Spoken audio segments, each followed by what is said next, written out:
Places of worship act में होगा बदलाव? क्या सुप्रीम कोर्ट का मामले में आएगा अहम फैसला? इन सवालों के जवाब से पर्दा उठने में अभी करीब 2 महीने का वक्त लगेगा, क्योंकि सुप्रीम कोर्ट ने आज सुनवाई के दौरान इसे जनवरी तक के लिए टाल दिया है। प्लेसेस ऑफ वर्शिप एक्ट के खिलाफ दाखिल याचिकाओं पर जवाब देने के लिए केंद्र सरकार ने एक बार फिर सुप्रीम कोर्ट से समय मांगा है। कोर्ट ने सरकार को 12 दिसंबर तक जवाब दाखिल करने का निर्देश दिया है। मामला जनवरी के पहले हफ्ते में सुना जाएगा। 2020 में दाखिल याचिका पर सुप्रीम कोर्ट ने 12 मार्च 2021 को नोटिस जारी किया था, लेकिन अब तक केंद्र ने कोई स्टैंड नहीं लिया है। इस साल 9 सितंबर को कोर्ट ने केंद्र से 2 हफ्ते में जवाब दाखिल करने को कहा था, लेकिन सरकार की तरफ से पेश सॉलिसिटर जनरल तुषार मेहता ने एक बार फिर समय देने का अनुरोध कर दिया। चीफ जस्टिस डीवाई चंद्रचूड़ की अध्यक्षता वाली बेंच ने इसे स्वीकार कर लिया। दरअसल सुप्रीम कोर्ट में वकील अश्विनी उपाध्याय के अलावा बीजेपी नेता सुब्रमण्यम स्वामी, विश्वभद्र पुजारी पुरोहित महासंघ जैसे कई याचिकाकर्ताओं ने कानून को चुनौती दी है। उन्होंने कहा है कि किसी भी मसले को कोर्ट तक लेकर आना हर नागरिक का संवैधानिक अधिकार है, लेकिन प्लेसेस ऑफ वर्शिप एक्ट नागरिकों को इस अधिकार से वंचित करता है। ये कानून हिंदू, सिख, बौद्ध और जैन समुदाय को अपने उन पवित्र स्थलों पर दावा करने से रोकता है।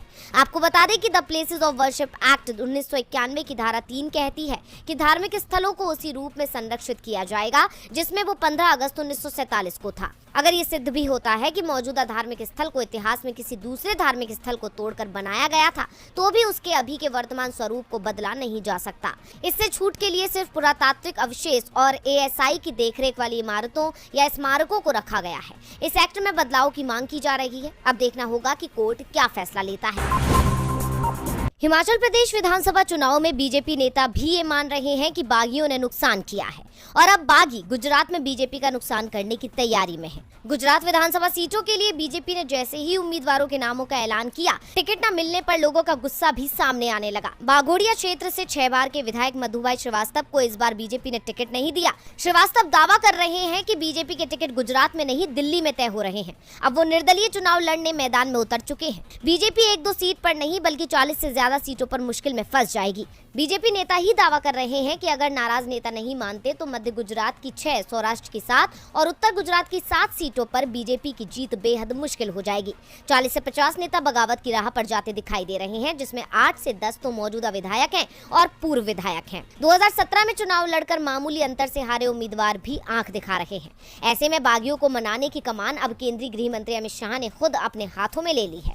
बीजेपी के प्रदेश कार्यालय कमलम में पार्टी नेताओं के साथ शाह ने बैठक की, जिसमें सीएम भूपेंद्र पटेल, केंद्रीय मंत्री मनसुख मंडाविया सहित चारों जोन के महामंत्री भी शामिल हुए।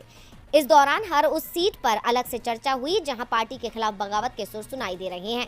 इस दौरान शाह ने कहा कि नाराज सभी लोग पार्टी और परिवार के हैं, उन पर दबाव डालने के बदले समझाकर और प्रेम से काम लो। जो समझाने पर ना माने तो उन्हें 14वां रत्न दिखाने का दिल्ली से आदेश है। जब तक जरूरत ना पड़े तब तक ब्रह्मास्त्र को मत छोड़ना। दिल्ली का आदेश, 14वां रत्न और ब्रह्मास्त्र। शाह ने बैठक में साफ कर दिया कि बीजेपी के बागियों पर कार्रवाई के नाम पर सिर्फ निष्कासन नहीं होगा, बल्कि इसके आगे भी बहुत कुछ होगा। इस खबर पर कांग्रेस नेता भी बीजेपी को घेरने में जुटे हैं। सवाल पूछ रहे हैं कि बीजेपी का 14वां रत्न क्या है? क्या ये ईडी है? क्या शाह बीजेपी से नाराज लोगों को ईडी का डर दिखा रहे हैं?